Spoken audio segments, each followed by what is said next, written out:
You've said that this isn't a greatest hits show, it's more a map of your time as an artist. What's the difference?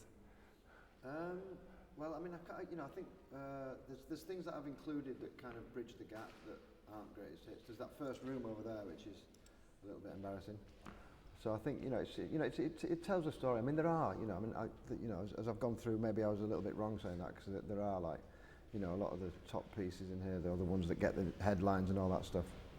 But yeah, there's some embarrassing stuff as well. But what's embarrassing about it then, the early stuff? I think in that room there's a piece made with pans that are gloss painted, and I think when I made that I definitely thought I was doing something like Picasso's bike seat and handlebars, which is going to change the world, and looking at it now all it says to me is car boot sale. So how's your relationship with your work changed then, since in the period that we see in the show? I think when like a great artwork is something where you kind of end up with a mathematical sum where you go 1 + 1 = 3, whereas that's probably one that goes 1 + 1 = 2 or 1 + 1 = 1. It's like, but you're looking for kind of magic in some way, and I think a lot of the works when I made them, they achieved more than I expected, but then there are a few in here that achieved less, like the pans. But when I look at some of the early work, like the early spot painting, I wonder whether there's more of you in that than there is in some of the later ones that are technically more accomplished. Yeah, I mean, I think that's what you try and do as an artist. I mean, I think as an artist, I think you start off putting yourself into the work, but I think in the end you want to put the viewer into the work. So you don't really want yourself in there. I mean, it's like, I always think about that thing when like Morrissey sings a song and says, "No one loves me," everyone sings along. Whereas if you say it at a party, you go up to somebody and say that, they all run the other way. And I think that's the difference between art and life. So it's not necessarily, I mean, it's great in terms of this show to see works like that of mine, where you go, oh yeah, he's like, anybody else, and you do that sort of stuff. But my successful works are the ones where there's no trace of me whatsoever. But or maybe there's a little glimpse of it, so that you think, oh, this is what the guy's like, but it's not really me. So if there's none of you in there, how do you get the warmth and the humanity in there? I think every artwork anybody could ever make is always a self-portrait in some way. But I think you're looking for. I'm not looking for things that are personal to me. I'm looking for universal triggers. I mean, I want to try and touch everybody in a one-on-one basis. So I think, if I say, like everybody loves butterflies. So it's like, I'm looking for things like that. Not my personal loves. I mean, I like quirky things. So I don't want to put in something that they're there and lose everybody. I want everybody to just connect. So the idea is that we invest our humanity. I mean, I had a collector come up to me looking at one of my artworks and said to me, "You believe in God?" And I was like, "No, I don't." And I'd called the piece, "And the Lord God made them all." He says, "Yeah, you do."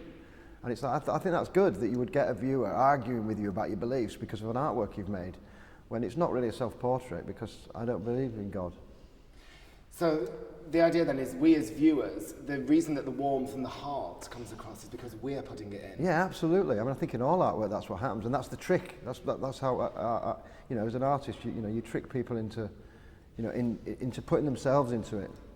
I mean, I've had arguments with people about what my work's about. I mean, I had an argument with somebody in a bar who I said, the fly piece is about death, and they go, "No, it's not. It's about life." And you get people really up front who will argue with you, and even when you're the artist. But do you like that people have a really strong opinion? Yeah, because I don't really know. I mean, I don't have an opinion. I just hold the triggers together. So I go, I always have both. I think, well, I think this is, I think life is brilliant, but it's also fragile. And so I've always got the two views on everything, really.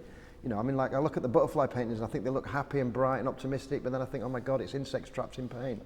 And I sort of go both ways. I swing both ways.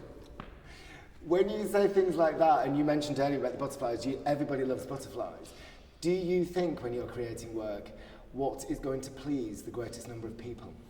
Not please necessarily, but I definitely want to get their attention. I mean, I think you don't have to please people, but I think you do have to get their attention. I mean, I always think, the saddest thing in an artwork is if you walk past it. It's like you just walk past it and then people go, "Did you see that?" And you go, "What?" And you have to send them back.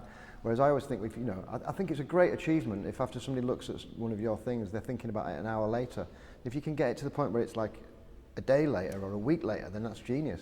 So is that what constitutes a successful piece of art for you? Not necessarily beauty, but it's getting the public's attention. Well, it's like a little mini drama. It's like I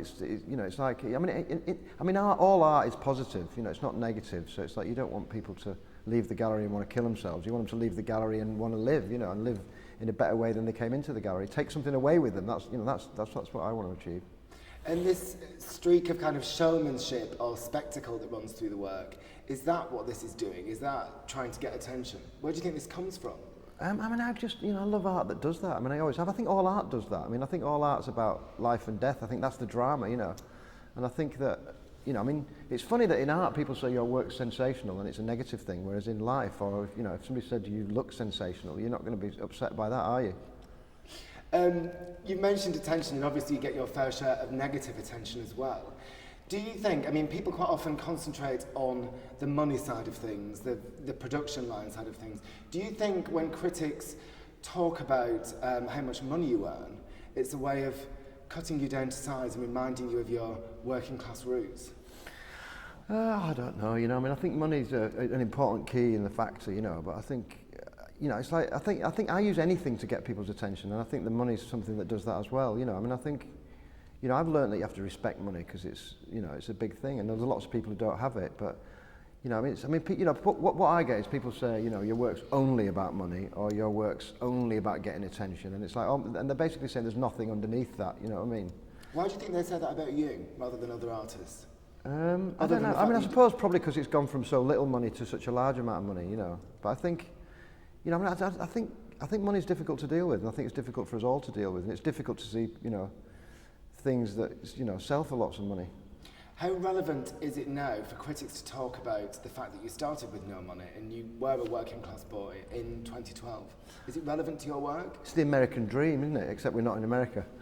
No, I mean, my story is an amazing one, really. It's like, I did have no money when I was young, and I've grown up, and it's like, I've managed, I mean, it's what's strange is like, I've got kids who have got money. So it's like, in a generation, it's like you've gone from having no money and, not knowing where your money's going to come from to kids who don't have to worry about money. And I think as a parent, that's difficult for me to deal with. But, it's like, I mean, love's as important as money. So you just got to balance everything. So how does it feel to be constantly reminded of the fact that you started with no money? I don't have a problem with it. I mean, I think it's, you've money, love, everything in the composition. I think you've got to be careful, I mean, I had a business manager a long time ago who said to me, you've just got to make sure that you're using the art to chase, not using the art to chase the money, using the money to chase the art, which I think is great. Your motivation's got to be art, not money. And I think that's the criticism, is that they say, oh, you've somehow veered off that path and now you're only doing it for the money. It's selling out, isn't it? And it's like, we all want artists. Artists are our heroes, whether they're rock stars or musicians or anything, it's like, we just want them to go for the art. And it's like, the moment they stop, it's, it's disappointing, when you see Johnny Rotten doing butter commercials, you're depressed, It's like, it depresses me, but, hopefully I'm not going to be doing a butter commercial anytime soon. And how would you feel if your work stopped selling for quite the same amount of money?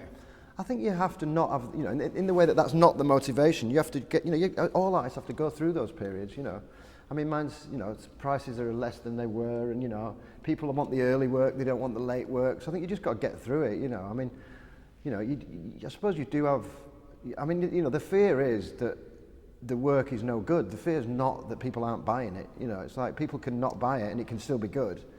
You've just got to, I mean, I think it's a lot easier, I mean, I hate to admit it, but I think it's a lot easier to make art when things are not going so well. And I think, when you're an artist, especially when you come from no money, it's like, because you have a belief, when people are throwing money at you and going, you're amazing, it's tempting to believe it, but you shouldn't believe it. You've just got to keep looking at it like it's got nothing to do with it. So how does kind of coming in and out of fashion and approval and disapproval affect the creative process behind the work then? Well, I think fashion's a good way of looking at it. I mean, I've always, my favourite artists, I love their whole careers, they go through ups and downs and all these periods, and it is like a map of their life, you kind of, I look at someone like Willem de Kooning, who did these black paintings, which I love, called excavation paintings, and he made like 10 at the beginning of his career, and everybody wanted him, and he stopped making them and did something else. And you think, that's what I admire, is people who've got the foresight and the belief to do that kind of thing. And a mid-career retrospective is typically at the time when you do get negative critical responses, or an artist does get negative critical responses. Were you kind of prepared for this? Yeah, I mean, I like what Warhol said, you don't read your reviews, you weigh them, which I think is good advice. But, you've just got to, you've got to ignore it, really. And I think I've pretty much asked you everything. You're rattling through it all. Am I being quick? Yeah, no. Coffee. Brilliantly. Oh, I tell you what, I think we'll ask this question actually, but the Wallis paintings, Why aren't they in the show? The show stops really because we couldn't fit everything in it. We excluded my early collages, and we stopped in 2008 really with the auction because we worked, with speaking with Nick Sirota, we agreed we'd try and do it a bit leaner, not do, a huge show.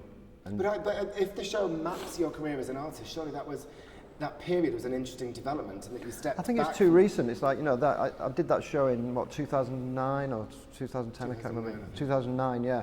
And so, I mean, this show, I think we picked the auction as the end point. We said, look, this is 25 years of work. I mean, there's a 2009 work, I think, in the show. There's some later things, but they're all related to the auction. So we missed out my fact paintings, which I've been working on for like 12 years, and they're paintings of photographs.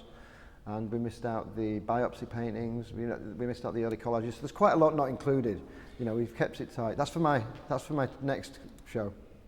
But it's interesting what you were saying earlier about trying not to put too much of yourself into the work, because you could argue that the paintings that you did when you stepped back from the way that you had been working, you were putting more of yourself in there. And I thought they were interesting because of that.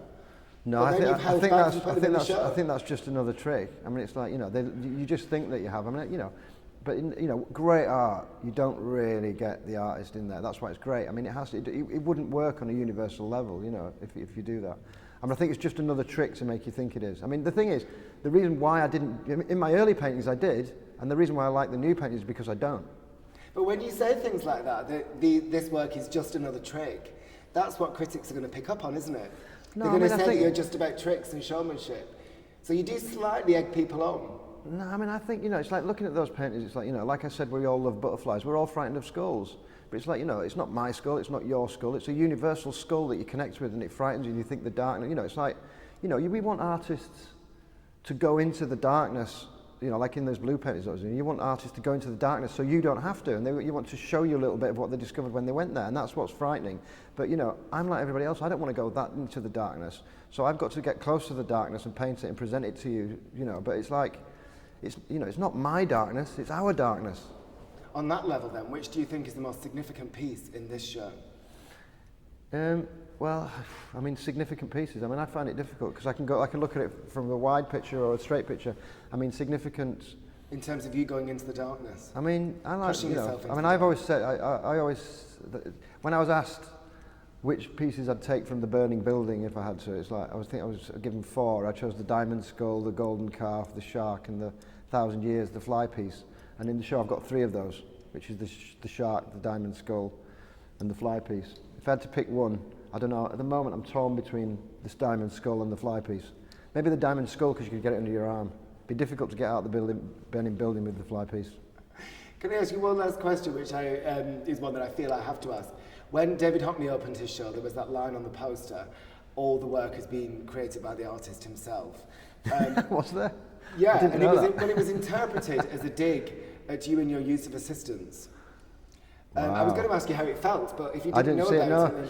Well, I mean, it seems to me to be, I mean, it really amazes me that kind of thing comes today. It's like, there's no way I could have created the things. I mean, you try and make art that's a reflection of the world that you live in.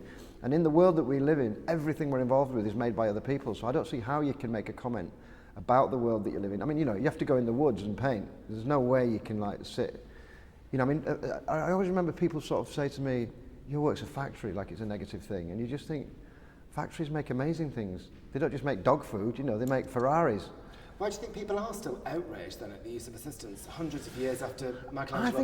I think it's romantic. I think people need artists. And it's an illusion. It's like people need you. Like I was saying, to go into the darkness. They need to think that you've got a backpack on and you're going out there and you're bringing something back for them and you're going, I made this and it's for you. It's like, and it's like you'd never go. You'd never walk out in a suit that was falling to bits and say, my wife made it for me. And it means more, but it looks like crap. It's like we all wear perfectly made suits and they're made by other people and we don't really have a problem with it. You go, you'd never go up to Miuccia Prada and go, you never made that suit.